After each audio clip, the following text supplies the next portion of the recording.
I don't know how to do this video that doesn't just feel ranty and people are gonna hate me for hating on everything.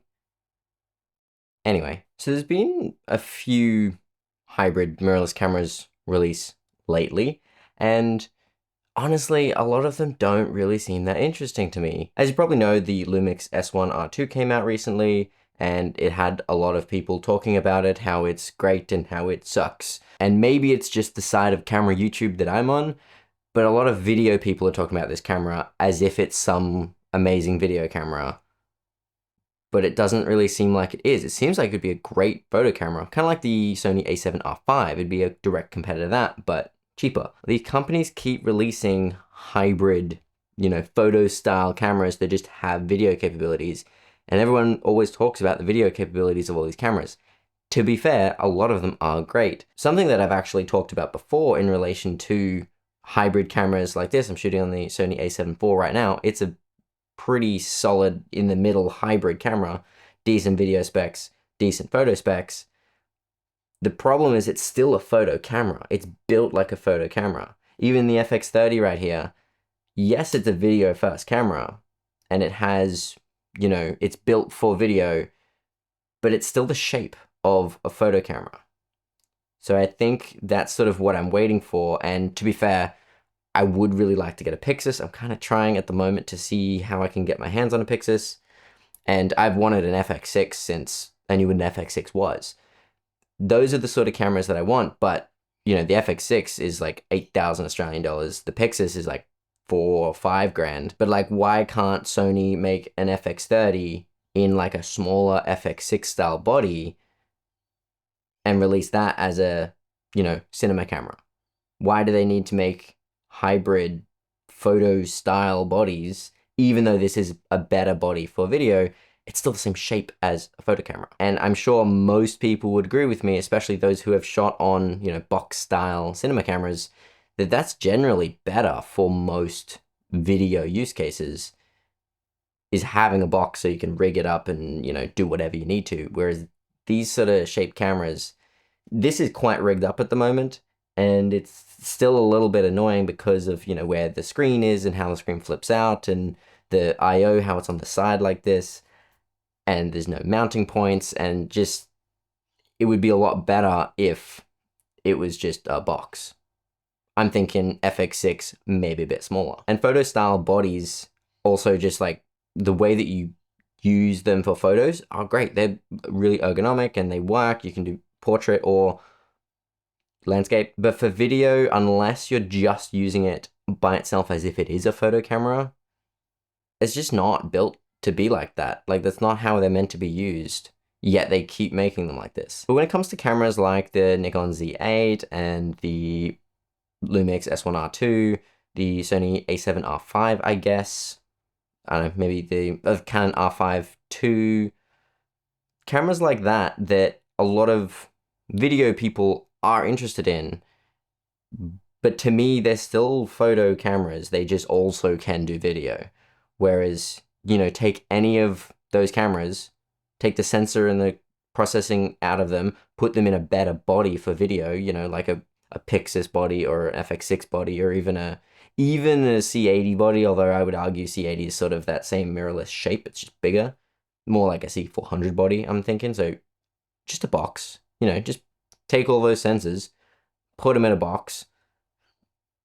There's a cinema camera. Obviously, give it all the features that you'd want, shutter angle and monitoring features like false color and waveforms and all that sort of stuff that a lot of companies still aren't doing, like Sony in their cinema line cameras.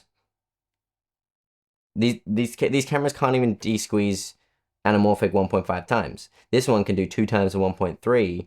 This one can't do at all, which, that's annoying, especially now that anamorphic has gotten a lot more popular. I would much rather have a video camera, and then if I need to take photos, then I can, have another camera, or, potentially even still be able to take photos with those video cameras.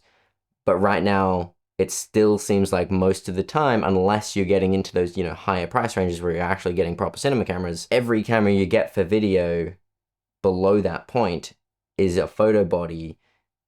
It's sort of designed for photography, but then we just use them for video. And it's like, what is this? The DSLR days? Like I thought we've passed all that. Everyone was using DSLRs, like, you know, the 1DX and stuff, 1DX Mark II or whatever it was that everyone was using. Even the Canon T3i, I think, was super popular back in the day. And even the Sony A7S III, when that came out, everyone was using that for vlogging. All these photo style cameras, photo bodies that are good for video. The sensors are good for video. The cameras themselves are good for video. But the bodies aren't, in my opinion. And it shouldn't be that hard to just turn some of these great cameras into cinema cameras without all that much extra work. Maybe I'm wrong. I don't know. Maybe it would cost way too much, you know, to engineer a FX6 style body for an FX30. I don't know. I don't even know what this video's been. It's been a bit of a rant. Mirrorless cameras are coming out. People are unnecessarily angry about them because they are photo cameras and not doing what they want them to do, but also just like, why do you care if it's not for you? When the S1R2 came out, I watched Gerald's video and watched Cam's video. That was it, because that's like, I enjoy watching those people and I watched all of their videos, but I don't really care that much about the camera itself, so I'm not gonna go into a rabbit hole and, oh, the rolling shutter and the color and the whatever, like, I don't care enough about that camera to do that, because I know I'm not going to buy it. Also, if anyone was thinking of bringing up the Sony ZV line, don't. I don't really consider them anywhere close to cinema cameras, because they're targeted more towards content creators, where the content is the thing that they do, not the creating. Does that make sense? Like, they're not camera people making content about cameras, you know, like I am. They're people that have this other niche and they just need a camera to make that content. That's who those cameras are for. And there's a lot of limitations, so that's not really for like video professionals who make videos for others. So I'm not really going to include any of those cameras, especially like the ZV-E1, which, to be fair, great camera. Not great for a lot of things because it's a really small body, not very riggable, doesn't have full-size HDMI, one card slot, overheats probably a bunch. Yeah, so I'm not going to include any of that as anything close to a cinema camera. And like I said, even the FX30, yeah, they call it a cinema camera, but it's still in the shape of a photo camera. Granted, it's better with like the buttons and the mounting points and stuff like that, but it's not where I would like it to be. I was going to outro the video here, but I just had another thought. Blackmagic has been making, you know, cinema cameras for, I don't even know how long, whenever the original Pocket 4K came out. Now, those are interesting because they are like, they're video cameras, they're cinema cameras, but they still made them in the shape, almost, of a photo camera.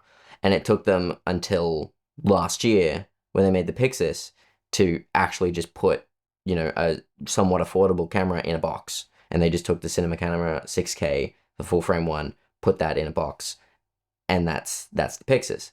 Now, of course, they have had the Ursas and stuff like that for a while. The Ursa Cine 12K looks amazing, but it's also tens of thousands of dollars, so I'm probably not going to be getting one of those. But as for all these other companies, they've had cinema cameras in the past. A lot of the time, they're just really expensive, but why couldn't they take these cameras that aren't as expensive, put them in a better body for video, and then call it a cinema camera? I don't see why they couldn't do that. They did that with the FX3, kind of, except in the reverse, because they made the FX6 first, and then the FX3.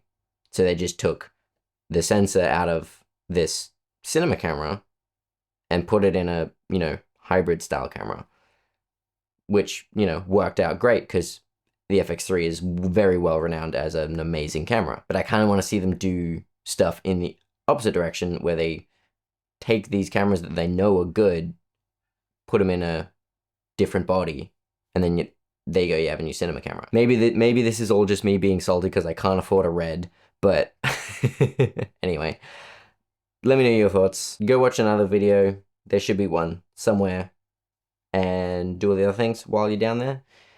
I'll see you next time. Okay, bye.